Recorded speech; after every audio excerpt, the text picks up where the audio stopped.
Это программа «Актуальное интервью», в студии Иван Лазаренко. Здравствуйте. Мировая экономика еще долго будет ощущать на себе последствия пандемии коронавируса, однако уже наблюдается устойчивая тенденция к постепенному оздоровлению многих секторов экономики. Как можно оценить последствия пандемии у нас в республике, как будут развиваться события по выходу из кризиса? Об этом и не только мы поговорим сегодня с министром экономики Якутии Майей Даниловой. Майя Андреевна, здравствуйте.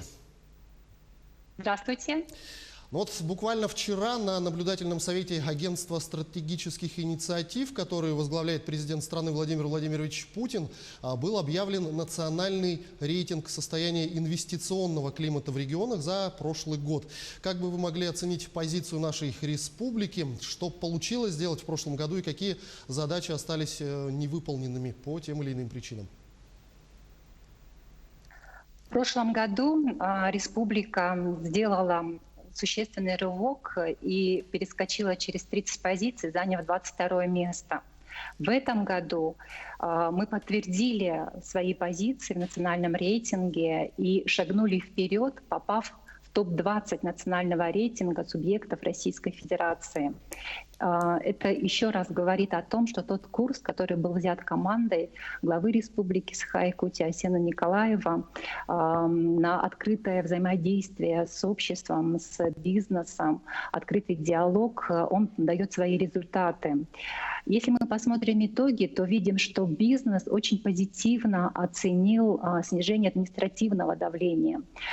Сократилась доля организаций и индивидуальных предпринимателей, которые столкнулись с давлением в органах власти. Позитивно оценивается также снижение контрольно-надзорной нагрузки. Количество внеплановых проверок сократилось в 4 раза. Количество плановых проверок плановых 4, внеплановых на 7%. И в этом году фактически с учетом ограничительных мер было принято решение о том, что плановые проверки не проводятся. И эту практику мы продолжим также и в 2021 году. Позитивно бизнес оценил также и инфраструктуру поддержки малого и среднего предпринимательства и поддержки инвестиционных проектов. Среди проблемных вопросов, которые практически всегда у нас присутствовали в создании благоприятного инвестиционного климата, это инфраструктурная поддержка и бюджетные ограничения. Но с учетом того, что мы фактически каждый день находимся в прямом контакте с бизнесом, оказывается поддержка, и происходят те позитивные изменения, которые мы сейчас видим в национальном рейтинге. Ну, безусловно, результаты прошлого года впечатляют, спорить с этим никто не будет, но интересно, как можно будет оценить 2020 год, ведь ситуация с распространением новой коронавирусной инфекции негативно отразилась на предпринимательстве и инвестиционных планах предприятий. Действительно, в период с марта по июль текущего года под ограничения попали более 11 тысяч субъектов малого и среднего предпринимательства, а это более 17 тысяч занятых в бизнесе. Конечно, это отразится, да, но такая ситуация в целом по всей Российской Федерации, и, скорее всего, национальный рейтинг будет отражать в следующем году те меры, которые приняли субъекты Российской Федерации, те меры поддержки. И Республика Саха-Якутия — один из немногих регионов, который предложил бизнесу, предложил системообразующим предприятиям широкий набор мер государственной поддержки. Было принято 3 антикризисных плана.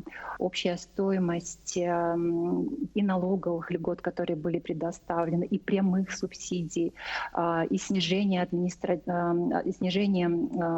платы, арендных платежей, перенос по коммунальным услугам.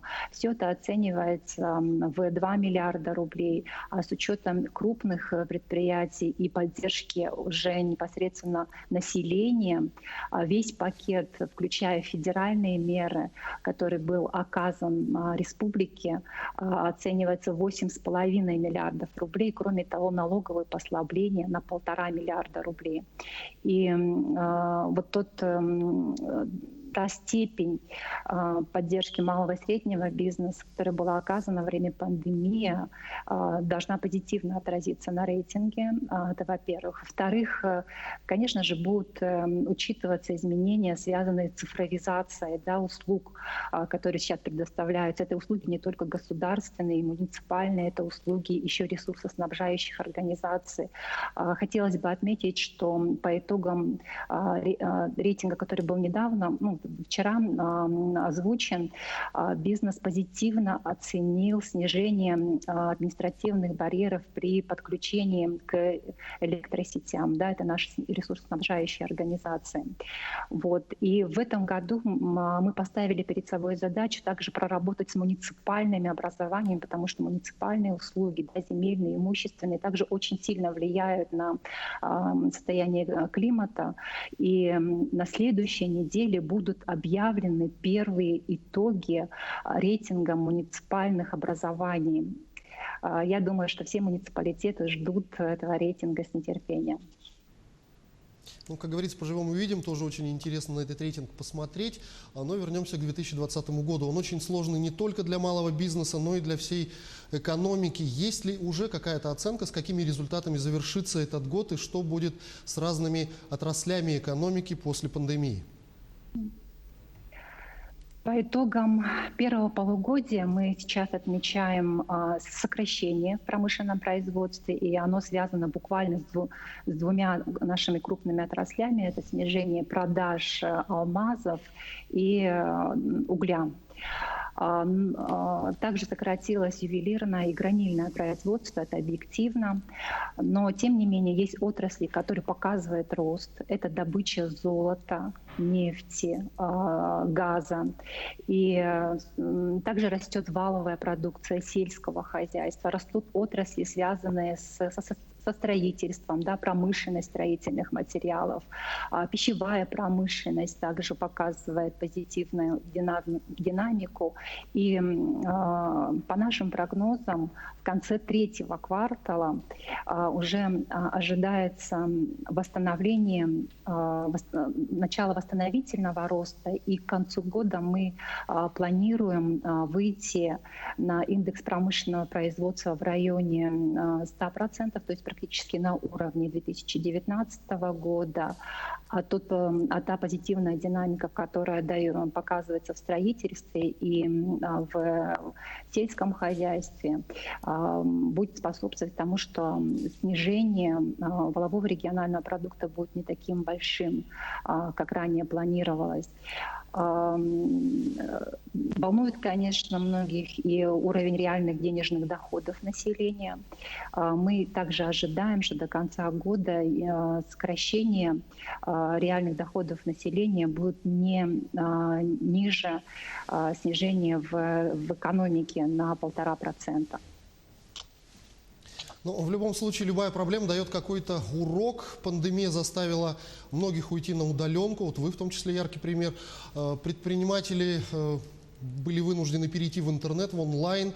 Может ли вынести экономика республики что-то полезное из данной ситуации? И насколько быстро, как вы думаете, восстановится экономика, занятость и доходы населения, что самое главное? Действительно, пандемия заставила многих, в том числе бизнес, переходить на цифровые форматы, на удаленный режим работы, заставила меняться. И выживает, конечно, тот бизнес, который изменил свою технологию, свои процессы внутри. И мы тоже видим, что очень большое внимание следует уделять цифровизации в целом экономики. И на федеральном уровне сейчас вот формируется проект общенационального плана восстановления экономики. И в нем большой упор делается на снижение административного давления, на сокращение различных процессов, да, выдачи разрешительных документов, на сокращение подготовки, ограничений в подготовке проектно-сметной документации. Основной упор делается на строительство, на активизацию в этой отрасли. Фактически есть выработана такая федеральная инициатива, которая, на наш взгляд, очень позитивно отразится и государственной экономики республики. Это новый ритм строительства. Будут меняться подходы, будут меняться нормативы в строительной деятельности. Также будут очень широко меняться и государственные услуги. Да, вот многие люди, которые получили семьи по 10 тысяч рублей, они же заметили, что этот процесс стал очень простым и легким. То же самое будет применяться к другим государственным услугам. И мы сейчас тоже на своем уровне, на уровне региона, предлагаем в проактивном режиме применить выдачу пособий, допустим, там, женщинам, которые впервые родили. И фактически без заявления это пособие будет предоставляться. И вот такие подходы будут применены практически ко всем социальным выплатам. Сформирована так называемая инициатива «Социальное казначейство». И мы тоже на своем уровне, на уровне региона активно в этом участвуем и предлагаем в том числе с помощью наших IT-компаний применять и некоторые моменты искусственного интеллекта в предоставлении государственных и муниципальных услуг. И план восстановления экономики республики к концу июля уже будет принят. Он предусматривает, кроме моментов, вот, связанных с цифровизацией, в том числе и прямые меры поддержки. Будет поддержано местное производство, малый и средний бизнес. И по итогам этого плана мы планируем, что в концу 2021 года выйдем на уровень, который планировали ранее, на уровень 3% роста валового регионального продукта. Уровень бедности населения тоже предполагается вывести на доковидный уровень. И то же самое связано с уровнем занятости, с уровнем безработицы. Сейчас, если он сейчас составляет около 9%, то к концу 2021 года он должен снизиться до 6-9%. Меры заложены в плане восстановления экономики. Ну вот, несмотря на нынешнее непростое время в стране и в мире в целом, одним из приоритетов России является развитие Дальнего Востока. В конце июня президент подписал указ об ускоренном социально-экономическом развитии Дальневосточного региона. Как будут достигаться поставленные цели этого указа? Да, в соответствии с указом мы должны достичь опережающего над среднероссийским темпом роста и экономики, и доходов населения. Поставлена задача увеличить продолжительность жизни. В республике у нас сейчас самая высокая продолжительность жизни на Дальнем Востоке, и к 2024 году мы планируем выйти на уровень 76,26 лет. Планируется также увеличение годового объема жилищного строительства до 960 тысяч квадратных метров. Сейчас это на уровне 500 тысяч квадратных метров. Очень важно также снижение в 2 раза доли аварийных и требующих капитального ремонта объектов социальной сферы. Увеличение доли накопленных частных инвестиций, их объема до 115 миллиардов рублей. Это те ориентиры, которые мы видим в рамках указа по социально-экономическому развитию Дальнего Востока. И главным инструментом реализации этого указа станет, конечно же, национальная программа развития Дальнего Востока. Ее завершение планируется через 3 месяца. Она должна быть принята уже правительством Российской Федерации. Кроме национальной программы Дальнего Востока также будут задействованы и национальные проекты, и государственные программы, которые сейчас действуют на территории Российской Федерации. Ну вот если говорить о национальной программе развития Дальнего Востока как основном инструменте реализации указа президента, то какие проекты нашей республики вошли в эту нацпрограмму и что будет с объектами, которые в этот проект пока не учтены? Да, действительно, в проект национальной программы вошли важнейшие для республики инфраструктурные проекты, такие как Ленский мост, Якутская ГРЭС-2, 10 аэропортовых комплексов. Это также международный терминал, да, и вторая взлетно-посадочная полоса города Якутска, магистральный газопровод Кызылсыр, 84-й километр, строительство и ремонт около 900 объектов социальной сферы.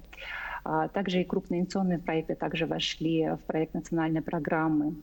Но мы отмечаем, да, в рамках вот указа по социально-экономическому развитию Дальнего Востока, что то количество объектов, которые сейчас присутствуют в проекте национальной программы, не позволяет нам достичь такой цели, как снижение в 2 раза доли аварийных школ в Республике Саха-Якутия, потому что в республике у нас самая высокая доля аварийных школ среди субъектов Дальнего Востока, ну и Российской Федерации тоже. Вот. И только за счет инструмента национальной программы этот показатель не будет достигнут, и поэтому мы будем работать также в рамках других государственных программ, в рамках национальных проектов, в рамках также вот активно, которые сейчас реализуются, это государственная программа «Комплексное развитие сельских территорий».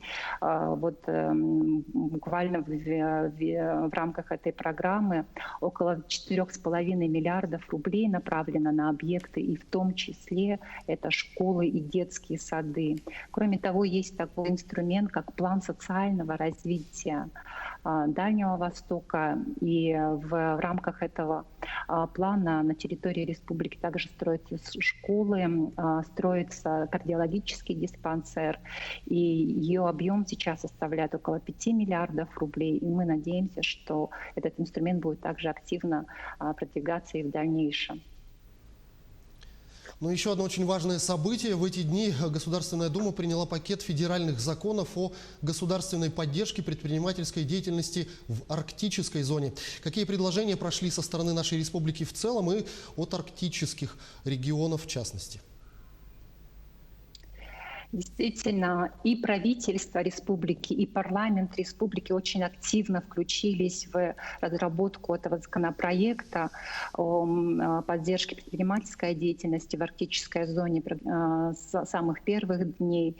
И нам очень отрадно, что вошли такие инициативы республики, как снижение с 10 миллионов рублей до 1 миллиона рублей порога для инвестиций для резидентов арктической зоны. Да, это позволяет нашему малому и среднему бизнесу получать ту поддержку, которая предлагается законодательством. Также Республика Саха-Якутия настаивала на том, чтобы были применены такие механизмы, как снижение страховых взносов до 7,6% для резидентов арктической зоны. Это тоже было учтено в проекте, сейчас уже в законе. И наша особое, наверное, достижение — это то, что в проект вошел так называемый стандарт отношения недропользователей, отношения резидентов к коренным малочисленным народам Севера. И сейчас наша основная задача добиться того, чтобы в стандарт были включены такие ключевые требования, как соблюдение экологических норм, социальная ответственность бизнеса и информационное взаимодействие. Майя Андреевна, я благодарю вас за беседу. Спасибо, что ответили на наши вопросы. Желаю вам всего доброго. До свидания. Это была программа «Актуальное интервью». Сегодня мы разговаривали с министром экономики Республики Саха-Якутия Майей Даниловой. До встречи в эфире.